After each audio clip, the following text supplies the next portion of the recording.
मिळतंय तेही याच आंदोलनामुळे मराठ्यांना मिळतंय. त्यामुळे मराठ्यांनी दोन्ही नाकारलेलं नाहीये या 6 कोटी मराठा समाजानं. पण ते जर टिकणार नसलं तर त्यापेक्षा मराठ्यांचं आरक्षण हे 50%च्या आत ओबीसी आरक्षणात सापडलंय.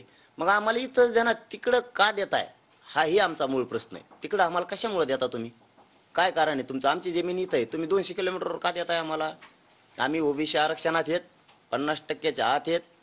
आम्हाला आमच्या हक्काचं आरक्षण ओबीसीत इथंच द्या, आम्हाला इथंच पाहिजे आणि आम्ही तेच घेणार आहे, त्याच्यावर आम्ही ठाम आहे. हे जे आता यश मिळेल सुप्रीम कोर्टात असं दिसतंय, तर ते केवळ क्युरिटी पिटिशन तुमच्यामुळे दाखल झाली असं तुमचं म्हणणं आहे का?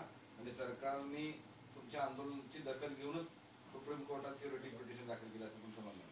नाही, हे तर ते मागच म्हणलेले होते आपण 40 दिवस दिलते दादा त्याच वेळेस.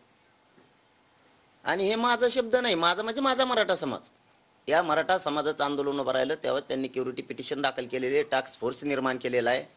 हे सगळ्या आंदोलनामुळेच केलेले आहेत ह्या मराठा समाजाच्या. परंतु आमचं म्हणणं आहे ते तुम्ही का दाखल करताय पहिल्यापासून? आजच नाही, हा नवीन विषय नाही, पहिल्यापासून म्हणतो. सरकारनं सांगितलं होतं त्याच वेळेस आम्ही क्युरिटी पिटिशन दाखल करतोय, रिव्ह्यू फेटाळलेला आहे. आम्ही त्यांना वेळोवेळी सांगायचो तुम्ही ते कशाला तिकडे लपवून करता. त्यापेक्षा आम्हाला आमचं जे ओबीसीतलं आरक्षण आहे, आमच्या ज्या नोंदी सापडत आहेत त्या आधारावर सरसकट महाराष्ट्रातल्या मराठा समाजाला 24 डिसेंबरच्या आत कायदा पारित करून ओबीसी प्रवर्गातून मराठ्यांना सरसकट महाराष्ट्रातलं आरक्षण द्या, विषय संपला. ते कसं टिकणार आहे ते सांगा बरं आम्हाला मग कायमस्वरूपी. पाटील, तुमची सरसकटची मागणी सरकार काय मान्य करेल असं दिसत नाही, बराच विरोध आहे. त्याच्यामुळे जेवढ्या नोंदी सापडतील तेवढ्यांना कुणबीतून आणि उरलेले जे काय असतील कोर्टातून जर पॉझिटिव्हली मिळालं तर त्यांना परत कोर्टाच्या आरक्षणात टाकता येईल. हा तोडगा तरी सरकारचा मान्य आहे का? शेवटी या तोडग्यावर सरकार येईल. दादा मी त्यावेळेस तेच सांगितलं होतं, माझ्या मराठा समाजानं तेच सांगितलं होतं की ते टिकणार आहे का. आमचा मूळ प्रश्न हे, जी जमीनच आमच्या नावावर नाही ती तुम्हाला आम्हाला दिल्यावर ते मला केव्हा बाहेर काढणार आहे आम्हाला? त्यामुळे आम्हाला कशाला परत तुम्ही लोकांच्या दरवाजानेच पाठवताय? आमचं हक्काचं ओबीसी आरक्षण आहे ते आम्हाला द्या. नसता ते आरक्षण कसं टिकणार आहे कायमस्वरूपी ते सांगा एकदा आम्हाला प्रत्यक्ष येऊन मराठा समाजाला. चला तुमच्या म्हणण्यानं तयार आहेत, चला तुम्ही आम्हाला इथं मराठा समाजाला प्रत्यक्ष सांगा ते आयुष्यभरासाठी मराठ्यांच्या पोराला कसं टिकणार, तुम्ही येऊन सांगा. आम्ही स्वीकारायला तयार आहेत. ते टिकणारच नाही, घेऊन काय करावं त्याला? त्यापेक्षा उगं ते लफडे करण्यापेक्षा आमच्या नोंदी सापडल्या, त्या नोंदीच्या आधारावर तुमचं आमचं जे ठरलं उपोषण सोडवताना त्यानुसार करा आणि मराठ्यांचा ओबीसी मध्ये समावेश करा. याबरोबर एक सांगतो की जे उपोषण करता वेळेस सोडायला जे सरकारच्या वतीनं संदीपान घुमरे साहेब आले होते, बच्चू भाऊ कडू आले होते, उदय सामंत साहेब आले होते, सावे साहेब आले होते, आणखीन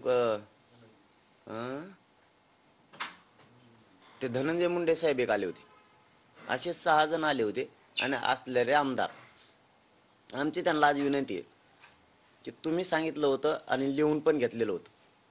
विशेष करून बच्चू भाऊंना सुद्धा आज सांगतोय आम्ही मीडियाच्या माध्यमातून की जे आपलं ठरलं होतं त्याबद्दल या सगळ्या मंत्री महोदयांनी आम्हाला 17 तारखेच्या आत सांगावं की तुम्ही जे आपलं लेखी ठरलं होतं त्यानुसार तुमची आत्तापर्यंतची कारवाई काय झाली.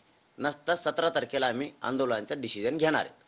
हे जाहीर तुम्हाला आमची आज विनंती आहे की तेवढ्याही इथं आलेल्या मंत्र्यांनी समाजाची जबाबदारी घेतलेली, आंदोलनाची जबाबदारी घेतलेली, उपोषणाची घेतलेली आणि आरक्षण देण्याची घेतलेली. तुम्ही इथं सांगितलं होतं की आम्हाला मुख्यमंत्री शिंदे साहेबांना पाठवलंय, काही मंत्र्यांना सांगितलं होतं, काहींनी सांगितलं होतं आम्हाला देवेंद्र फडणवीस साहेबांनी पाठवलं होतं, काहींनी सांगितलं होतं आम्हाला अजितदादा पवारांनी पाठवलं होतं आणि बच्चू भाऊ कडू साहेब हे आले होते. यांना सगळ्याला विनंती की 17 तारखेच्या आत आपलं जे ठरलं होतं त्याप्रमाणे तुम्ही आत्तापर्यंत काय कारवाई केली 17च्या आत आम्हाला कळवा. नसता 17च्या नंतर पुढच्या आंदोलनाची डिसिजन आम्ही 17च्या बैठकीत ठरवणार आहे. हे तुम्हाला आमची विनंती आहे, कारण तुम्ही त्यातलं एक जणही आत्तापर्यंत आमच्या संपर्कात आलेला नाहीत. त्यामुळं तुम्ही मराठ्यांची फसवणूक करताय की काय असं आम्हाला आलेल्या मंत्र्यांबद्दल वाटायला लागले. कारण एकाही मंत्र्याचं त्यानंतर या विषयात काहीही हस्तक्षेप किंवा काही विचारणा एकमेकाशी झालेली नाही. वेळेवर येऊन तुम्ही जर पुन्हा काही मागं पुढं करायचा प्रयत्न करता तर तुम्हाला तुमचा शब्द इथून पुढे आमच्याकडून आता पाळला जाणार नाही. याच्यावर सुद्धा सरकारनं लक्ष घ्या. आणि एकदा जर आम्ही 17 तारखेला आंदोलन डिसिजन फायनल केला, तुमचा आमचा विषय संपला.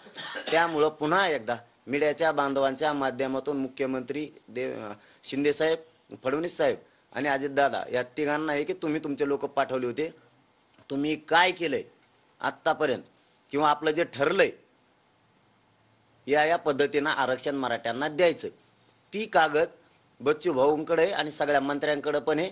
तो कागद आम्हाला लेखी द्यायचं ठरलं होतं, तुम्ही आम्हाला आणखीन दिलेला नाही, पण आम्ही त्याचे फोटो आणि व्हिडिओ त्याच वेळेस काढून घेतलेले.